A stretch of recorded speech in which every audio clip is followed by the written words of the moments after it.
Hello everyone, आज जा रही हूँ मैं एक नई थाई ड्रामा को एक्सप्लेन करने जिसका नाम है ब्रेकअप सर्विस। हमारा मेल लीड जिसका नाम है बॉस, उसका काम है लोगों के रिलेशनशिप में कलेश करवाना। मतलब कि वो लोगों के ब्रेकअप करवाता है। तो क्या खुद की लाइफ में किसी लॉयल रिलेशनशिप को अट्रैक्ट कर पाएगा? जानने के लिए शुरू करते हैं। ड्रामा की शुरुआत होती है एक बार के सीन से, जहाँ एक कपल बैठे ड्रिंक कर रहे हैं। उतने में लड़के का कॉल आता है, वो बात करने बाहर चला जाता है। बॉस जो अभी बैरिस्टा बना हुआ है और ड्रिंक सर्व कर रहा है, उस लड़की को बोलता है अपनी गर्लफ्रेंड के सामने कॉल्स अवॉइड करना चाहिए। अगर मैं उसकी जगह होता तो मैं ऐसा नहीं करता। वो कहती है तुम ऐसे इसलिए बोल रहे हो क्योंकि तुम उसके प्लान के बारे में नहीं जानते। वो देख रहे हो फोटोग्राफर्स को जो छुपे हुए हैं, और यहाँ के सारे कस्टमर्स मेरे फैमिली और फ्रेंड्स हैं। जिस पे वो कहता है ओ अच्छा, तो जल्दी लव सॉन्ग बजेगा और वो अपने घुटनों पे झुक के तुम्हें प्रपोज करेगा और तुम हाँ कहोगी। और उसे कॉन्ग्रेचुलेट करते हुए उसे अपनी तरफ से एक ड्रिंक देता है और बोलता है अफसोस है मैं इस प्लान का हिस्सा नहीं बन सकता।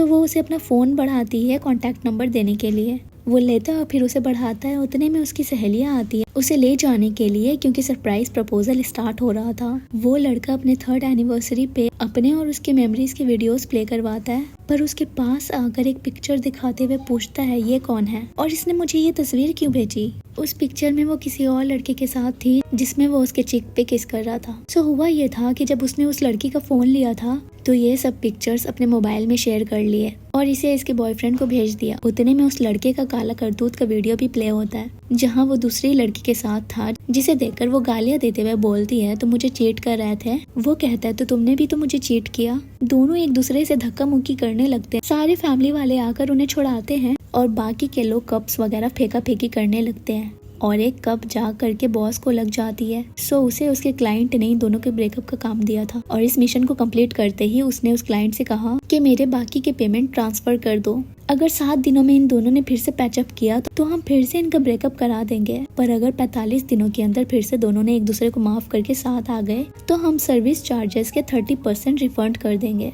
वो कांच निकलवाने अपने फ्रेंड ओट के पास आया है और पूछता है क्या ये निशान छोड़ देगा। वो कहता है हाँ, शर्मिंदगी के निशान। तुम इस तरह के वाहियात काम छोड़ क्यों नहीं देते? हर वक्त इन चोटों के साथ आते हो। वो कहता है मैंने इसीलिए पूछा क्योंकि मुझे ये निशान अच्छे लगते हैं। ये देखो मेरे चिन पे जो निशान है, ये तब मिले जब मैं 5 साल का था और अपने माँ बाप की शादी तोड़वाई थी, जब उसने अपनी माँ को अपने डैड के स्ट्रिप क्लब जाने की पोल खोली थी। उसके बाद वो अपनी अमीर आंटी के यहाँ रहने गया था। तब पाँव पे चोट आई जब उसने अपने अंकल के अफेयर का कच्चा चिट्टा खोला था, जिन्होंने अपनी मिस्ट्रेस के लिए एफडी करवाया था। ये जानने के बाद उसकी आंटी ने अपने हस्बैंड को गोली मार दी और इस हादसे के बाद वो अपनी आंटी के साथ मुल्क छोड़कर भाग गया। 15 साल की उम्र में उसने अपने टीचर्स का ब्रेकअप कराया और उसके बाद वो फिर से थाईलैंड आ गया। और उसके कॉलर बोन के पास जो निशान आए हैं वो तब के हैं जब उसने मिस्टर चान, जो कि स्टार्टअप कंपनी के ओनर थे, उनकी हेल्प की थी अपनी वाइफ से डिवोर्स पेपर पे साइन लेने में। उसके बाद उसी मिस्टर चान ने ब्रेकअप सर्विस ऐप लॉन्च किया था और उसे टीम ए में रिक्रूट करके को फाउंडर बनाया। ओट बोलता है तो तुम पैदा ही दूसरों के रिश्ते तोड़ने के लिए हुए हो, जिसपे वो बोलता है रिश्ते टूटने के लिए ही बनते हैं। मैं बस उस टूटने के प्रोसेस को स्पीड अप करने में हेल्प करता हूँ और वैसे भी ये मेरा आखिरी निशान है। अब से मैं ये काम छोड़ रहा हूँ क्योंकि मैं अपनी गर्लफ्रेंड से शादी करने जा रहा हूँ। वो ज्वेलरी शॉप की ओनर की बेटी है। वो कहता है वो लड़की वो तो कमाल की है, तुम्हारे बिल्कुल अपोजिट है। तुमने उसे झूठ भी कहा है ना कि तुम इंजीनियर हो। क्या करोगे अगर उसे तुम्हारी सच्चाई के बारे में पता चल गया? वो कहता है इसीलिए तो मैं ये काम छोड़ करके उसके ज्वेलरी शॉप में काम करूंगा। वो कहता है अच्छा, तो गोल्ड डिगर बनना है? अपने इस चीटिंग वाली हैबिट को छोड़ दोगे? वो कहता है मुश्किल है पर मैं कोशिश करूंगा। तो तुम मेरे वेडिंग गिफ्ट चूज करने की तैयारी करो। इसी शाम मैं उसे पूछने वाला हूँ शादी के लिए। वो चाहता है लॉकर के पास अपना सूट चेंज करता है। वहीं हमारी फीमेल लीड जिसका नाम जेड है, वो अभी अपनी माँ से कॉल पे बात कर रही है और फिर से पैसे उधार मांग रही है और जॉब मिलते ही लौटाने का वादा करती है। और उसकी माँ कहती है पहले के पैसे तो अब तक लौटा नहीं पाई, अब क्या इंटरेस्ट भी लगाऊं। उतने में बॉस के जेब से कुछ पैसे गिर जाते हैं, जिसे देख जेड कॉल कट करके उसके पास आती है और अपने सैंडल ठीक करने के बहाना से बेंच पे बैठ जाती है और पैसे उठा लेती है। पर वो देख लेता है वो बहाना करती है कि ये तो गिर गया था। वो पैसा ले लेता है और जेड अपने सैंडल फिर से ठीक करने की एक्टिंग करती है। बॉस अपने सामान के साथ गलती से अपने फोन के बजाय उसका फोन लेकर चला जाता है। उसके जाते ही जब वो अपने फाइल्स उठाकर उठती है तो देखती है कि ये तो उसका फोन ही नहीं है। उसके पीछे जाती है पर तब तक वो बाइक से निकल जाता है। वो जल्दी से एक बाइक वाले को उसका पीछा करने को कहती है वो अपनी गर्लफ्रेंड के पास पहुंचता है और फिर से उस फोन पे जेड की माँ का कॉल आता है जो उससे जॉब और पैसे के बारे में बात करती है जेड समझकर। सो उसे कुछ समझ नहीं आता और वो फोन रखकर अपना दूसरा फोन निकालता है और अंदर जाता है जहाँ उसकी गर्लफ्रेंड अपनी किसी दोस्त से बात कर रही थी जिसके बॉयफ्रेंड ने उसे चीट किया, इसी बारे में वो उसे बता रही थी। उतने में वो आता है और उसके चोट को देखकर वो कहती है फिर से चोट? वो बोलता है हाँ कंस्ट्रक्शन साइट पे था ना। वो कहती है पर ये हमेशा होता है, मैं सू कर दूंगी तुम्हारी कंपनी को। वो पूछता है अच्छा वो छोड़ो, ये बताओ तुम किससे बात कर रही थी? वो कहती है अपनी फ्रेंड से, उसने अपने बॉयफ्रेंड को चीट करते हुए पकड़ा है। वो पूछता है और तुमने उसे क्या कहा? वो बोलती है मैंने उसे कहा तुम्हें उससे ब्रेकअप नहीं करनी चाहिए, ये उसकी पहली गलती है। तो वो एक मौका डिजर्व करता है जिसपे वो कहता है वाओ मेरी गर्लफ्रेंड का दिल तो समुंदर से भी बड़ा है।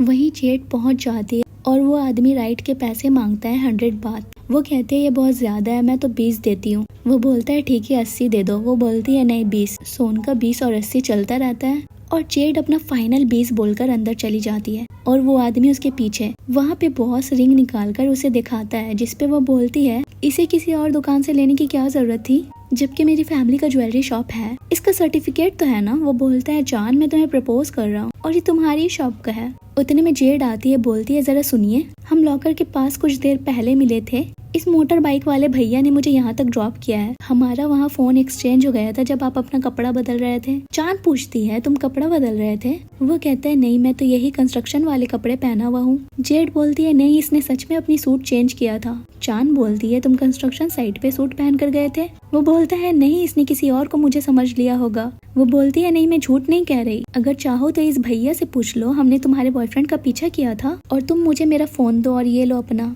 वो कहता है पर मेरा फोन तो ये है। तो उसे समझ नहीं आता कि मेरा फोन कहाँ गया जब ये इसका फोन है तो, और ये फोन किसका है। तो वो उस फोन को खोलने की कोशिश करती है और इससे पहले कि उसकी पोल खुल जाए वो बाइक वाले को पैसे देकर इशारे में जेड को ले जाने को कहता है और अपना प्रपोजल कंटिन्यू करता है। उतने में जेड आकर उसके फेस रिकॉग्निशन से मोबाइल अनलॉक कर लेती है और बोलती है देखो ये तुम्हारा ही फोन है, पर ये तो तुम्हारी गर्लफ्रेंड नहीं है। चांद मोबाइल लेकर देखती है और फोटोज में बाकी और भी कई लड़कियों और इवन लड़कों के साथ चिपकते हुए पिक्चर्स देखती है। वो कहते हैं ये मेरी पहली गलती है, मुझे भी दूसरा मौका दो जैसे कि तुमने अपनी फ्रेंड को सलाह दिया था। पर वो उसकी चटनी बना देती है मार मार कर। फिर से वो ओट के पास आता है इलाज कराने। ओट बोलता है देखो मुझे पता था फिर से तुम यहाँ आओगे, तुम ये काम छोड़ दो वरना तब तक तुम चोटें ही खाते रहोगे। वो बोलता है कितनी दोगली निकली मेरी गर्लफ्रेंड, अपनी फ्रेंड को उसके चीटर बॉयफ्रेंड को दूसरा मौका देने की बात करती है पर खुद उस सिचुएशन में मुझे सेकंड चांस नहीं देती। ओड बोलता है इसमें तुम्हारी ही गलती है, उसे ब्लेम करना बंद करो